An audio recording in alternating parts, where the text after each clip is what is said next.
دعا زكريا ربه قال رب هب لي من لدنك ذرية طيبة। স্মরণ করো জাকারিয়া আলাইহিস সালামের ওই সময়ের কথা, যখন তিনি আল্লাহর কাছে দোয়া করেছিলেন, হে আল্লাহ মেহেরবানি করে দয়া করে তুমি আমার একটা নেককার সন্তান দান করো, পবিত্র যুররিয়াতান তাইয়্যিবা, পবিত্র সন্তান দান করো। আল্লাহ রাব্বুল আলামিন জাকারিয়া আলাইহিস সালামের দোয়া কবুল করেছিলেন, একটা সন্তান দিয়েছিলেন যিনি ছিলেন নবী এবং ওনার নাম ছিল হযরতে ইয়াহইয়া আলাইহিস সালাম। তিনিও নবী ছিলেন। সম্মানিত ভাইরা, তখন ওনারা নেক সন্তান চেয়েছেন, পবিত্র সন্তান চেয়েছেন, আল্লাহ এমন সন্তান দিয়েছেন যারা নবী ছিলেন। এখন তো আর কেউ নবী হবে না, নবী হবে তবে নবী না হোক বুজুর্গ তো হতে পারে।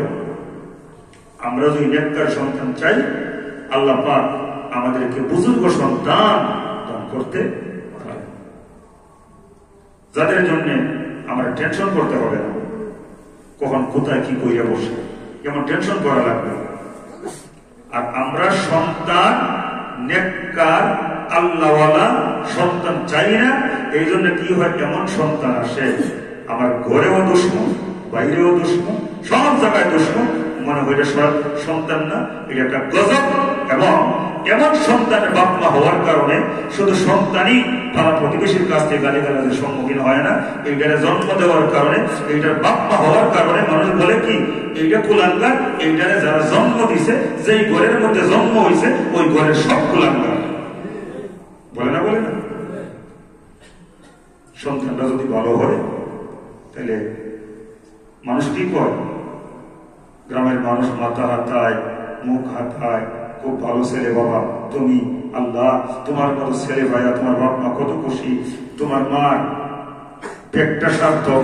গ্রামের মানুষ বুঝে না, কত কত কিছু বলে, অনেক দোয়া।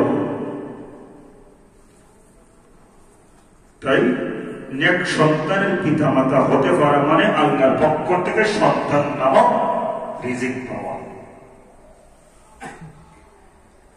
বাইরে আমার বন্ধুরা আমার,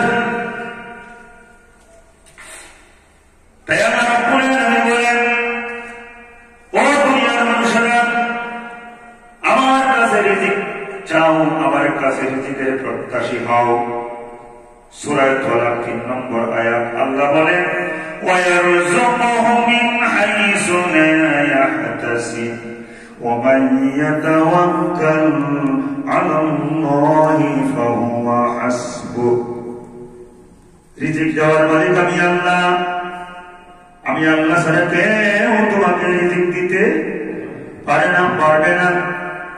আমার কাছে রিজিকের প্রত্যাশী হও, এমন জায়গা থেকে তোমার জন্য আমি আল্লাহ রব্বুল আলামিন রিজিকের ব্যবস্থা করে দিব, তুমি টেরও পাইবা না।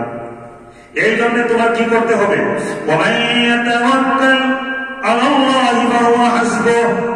আমি আল্লাহর উপরে ভরসা স্থাপন করো। যেই ব্যক্তি আমার উপরে ভরসা স্থাপন করবে আমি আল্লাহ রব্বুল আলামিন তার জন্য যথেষ্ট। ভাইরা আমার, তিরমিজি শরীফের হাদিসের মধ্যে আসছে, মুসলিম জাহানের দ্বিতীয় খলিফা আমিরুল মুমিনিন উমর ইবনে খাত্তাব রাদিয়াল্লাহু তাআলা আনহু বলেন, বিশ্বনবী রাহমাতুল লিল আলামিন বলেছেন, লাউ আন্নাকুম কুনতুম তাওয়াক্কালুনা আলাল্লাহি হাক্কা তাওয়াক্কুলিহি, যদি তোমরা আল্লাহর উপরে ভরসা করার মতো ভরসা করতে পারো তাহলে জানিয়ে রাখো, লাউ জিতুম কামা তুরজাকুত তায়রা তাগদু খিমাসান ওয়া তারুহু বিতানা।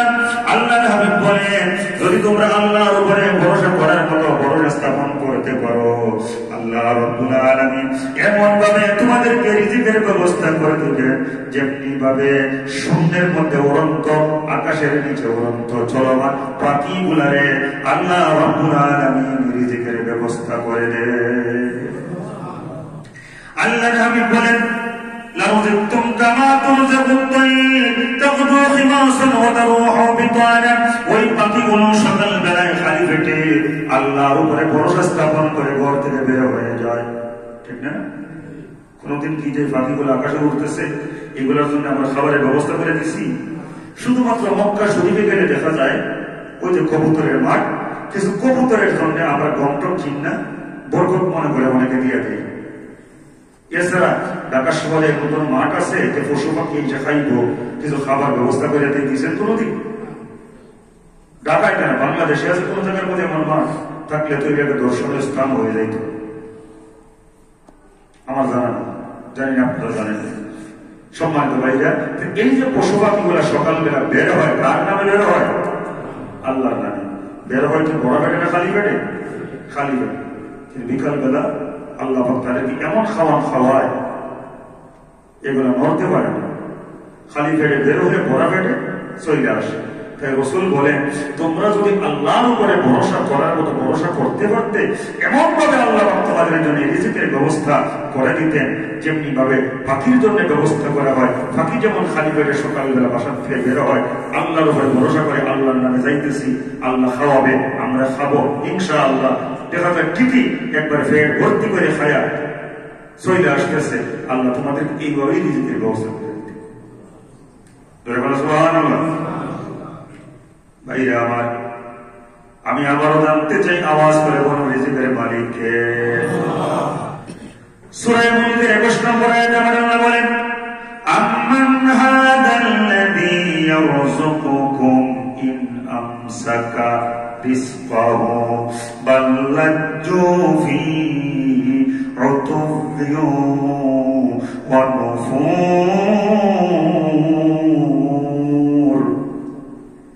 আম্মান হাদাল্লাযী ইয়ারযুকুকুম ইন আমসাকা রিজকাহু, আমি আল্লাহ রাব্বুল আলামিন যদি তোমাদের জন্য রিজিকের দরজা বন্ধ করে দেই, আমার বান্দা বান্দিরা, আম্মান হাদাল্লাযী, কে আছে এমন, ইয়ারযুকুকুম, যে তোমাদের জন্য রিজিকের ব্যবস্থা করতে পারবে?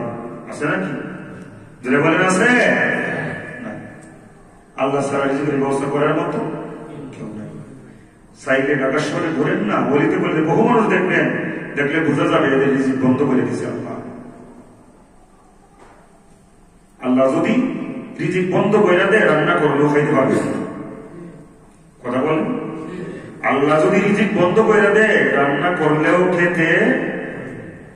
আগস্ট মাসের 5 তারিখে 2024 সালে বাংলাদেশের একটা নামি দামি জায়গার মধ্যে একজন ক্ষমতাশালী মানুষ মজাদার খাবার রান্না করেও খাইতে পারেনি, সইলা দিতে গেছে। জানেন ওই বুজুর্গকে? রাবিয়া মুসলিম আমরা বলতে পারেন। উনি তাহাজ্জুদের নামাজ পড়তো, কোরআন তেলাওয়াত করতো, রান্না করা খাবার ছিল, খাইতে পারে নাই, একটু সময় চাইছিল। ওনার আপনজনই বলছে আপনাকে সময় দেওয়া যাবে না। তাই ওই আপনজনের মাধ্যমেই আল্লাহ তার সময় নামক রিজিকটা বন্ধ করে দিয়েছিলেন। আর আল্লাহ রাব্বুল আলামিন ওই আপনজনকে দিয়া হুলিয়া জারি কইরাই তার খাবার নামক রিজিকটাও খাইতে দেয় নাই। তাদের দেশে যাও, এই জায়গায় না, এটা বন্ধ করে দিয়েছে। আমি এইটার কথাই বলতেছি। তাই বন্ধ করার মালিককে, খাওয়াইবার মালিককে, না খাওয়াইবার মালিককে। আমি কত বড় ভাগ্যবান, মুসলমান হইয়া মুসলমানের বন্ধু বানাইতে পারলাম না, হিন্দুর ঘরে আমাকে থাকতে হয়। তার মানে কুল্লু শাইইন ইয়ারজিউ ইলা আসলি, বাইরের কথায় কথা বলতেছি। মান তাশাব্বাহা বিকাওমিন ফাহুয়া মিনহুম। ইমানদার তো ইমানদারের সাথে থাকবে। ইমানদার যদি ইমানদারের কাছে থাকবার সুযোগ না পায়, কাফেরের সাথে থাকতে হয়, তাহলে বুঝতে হবে ওনার গায়ের মধ্যে কাফেরের রক্ত নেই, প্রমাণিত। ওয়া আখিরু দাওয়ানা আলহামদুলিল্লাহি রাব্বিল আলামিন।